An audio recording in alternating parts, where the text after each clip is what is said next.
Hello and welcome, everybody. This is episode 2 of How to DM. This time we're going to be talking about world building.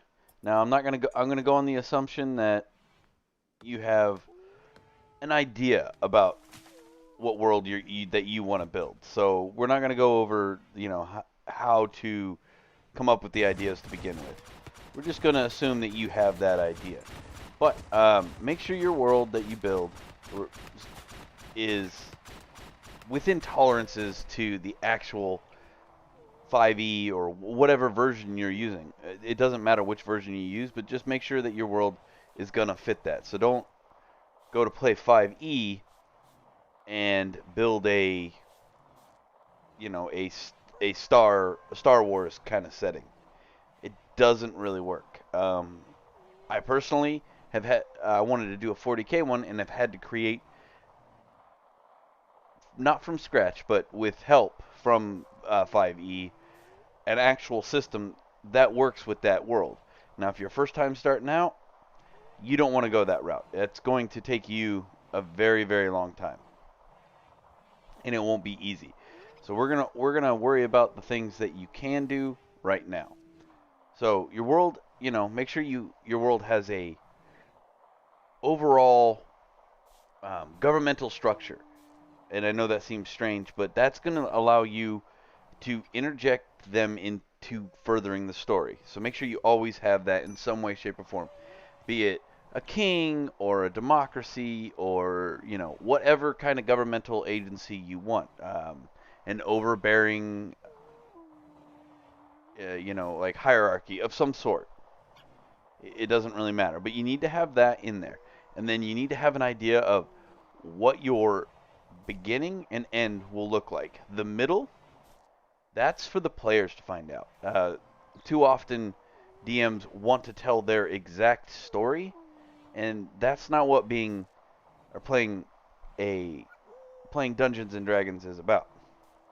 It's about allowing the players to find their own path in a world that you've set up. A lot of DMs come under the very false impression that they are gods. You are the overbearing power, the overall power of the world, but you're not the god. You are the guide. And as soon as when you do that, when you change to that way of thinking, it's really going to help your entire campaign out. Also, don't be too rigid when it comes to the things in your world, because you'd be surprised at once you start playing through your world how the other characters and people really do allow you to expand it, to make it better. And that's one of the things that makes it so much fun. So allow them to help you further your world. Uh, that doesn't mean you need to give up the main crux of your idea and your world building, but be flexible.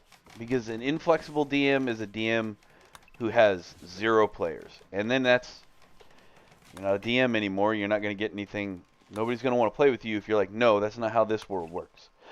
Allow them to influence it in their own way, and that'll make a better experience for everybody involved. I promise you.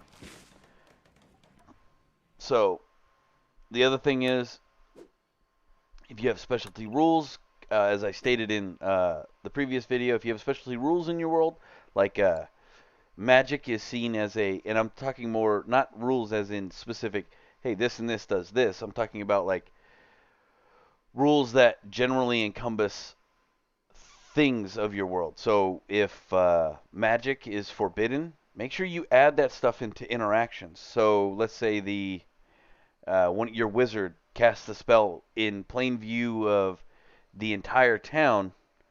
Make sure that player knows that doing that is going to have repercussions. So, so you just need to make sure your players are very much aware of everything that your world does. Because if they don't, they're going to make mistakes that they shouldn't or wouldn't have made had they had that knowledge, and it's not going to go well. They're going to get upset with you. If you want good examples of that, catch Arch V and Sargon stream. V has a lot of specialty rules in his campaign about magic and things like that he doesn't tell his players about for the most part.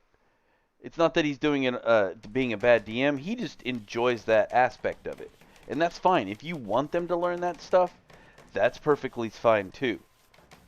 But if they ask the question ahead of time, make sure you tell them, because that's them going out of their way to learn from you beforehand.